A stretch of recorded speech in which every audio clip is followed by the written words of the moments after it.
महादेवाला नमस्कार केला आणि थेट मी ट्रॅव्हलिंगला निघालेले आहे आणि खरंच खूप इंटरेस्टिंग व्हिडिओ आहे. कारण याच्यामध्ये ना थोडासा टास्क आहे जे तुम्हाला मी पुढे दाखवणारच आहे व्हिडिओमध्ये.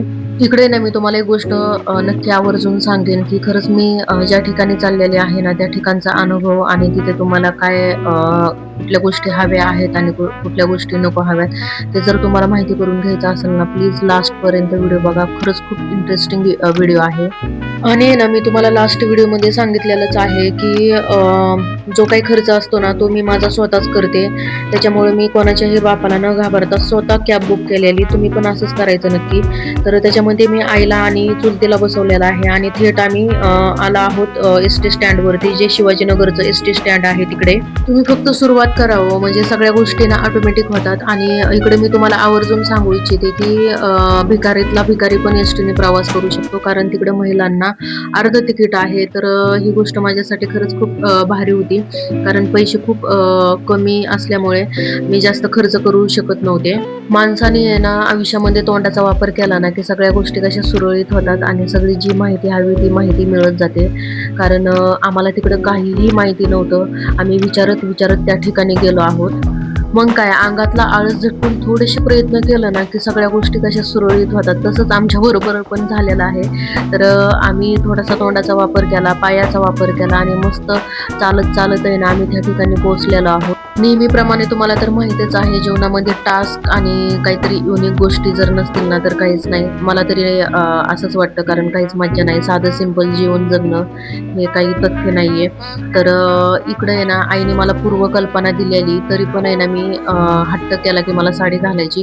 आणि ज्यावेळेस मी इथं हे रामकुंडामध्ये स्नान केलं जातं, ही गर्दी बघून आहे ना खरंच चक्क म्हणजे आता मी काय सांगू तुम्हाला, म्हणजे खूप हे झालेले तरी पण मी डेअरिंग केलेली. इथं मी आईला व्हिडिओ काढायला सांगितलेला आहे आणि तुम्ही बघू शकता मी त्याच्यामध्ये ना मस्त डुबकी मारून आहे ना अंघोळ वगैरे छान पद्धतीने केलेली. आणि इथंच आपल्याला कपडे बदलायचे असतात विशेष म्हणजे.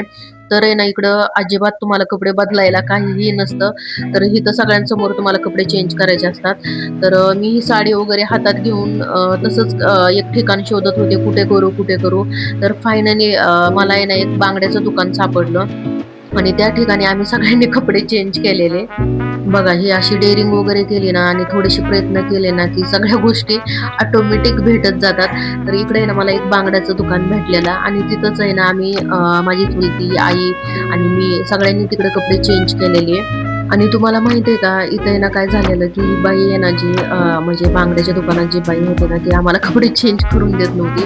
पण तरी पण आहे ना मी थोडंसं जरा आवाज चढवून आहे ना तिथं कपडे चेंज केलेले आणि तिला बोललेले एवढं पण तुम्हाला हे नाहीये का, म्हणजे इथे कुठेही जागा नाहीये आणि तुम्ही चक्क बोलता तिथं चेंज नाही करायचे. तर मी थोडंसं तिला आहे ना मोठ्या आवाजात हे करून पुढं असं जरा ह्याच्यात मी तिला धमकवलं आणि तिथंच मी कपडे चेंज केलेले.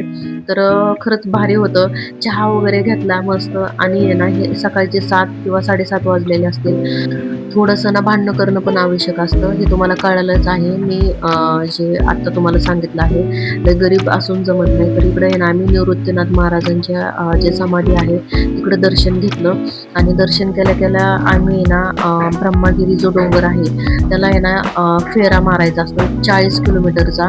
तर असा गोल राऊंड असतो तो. तर हे आम्ही असं निघालेलो आहोत आणि आहे ना इथून खरी सुरुवात आहे.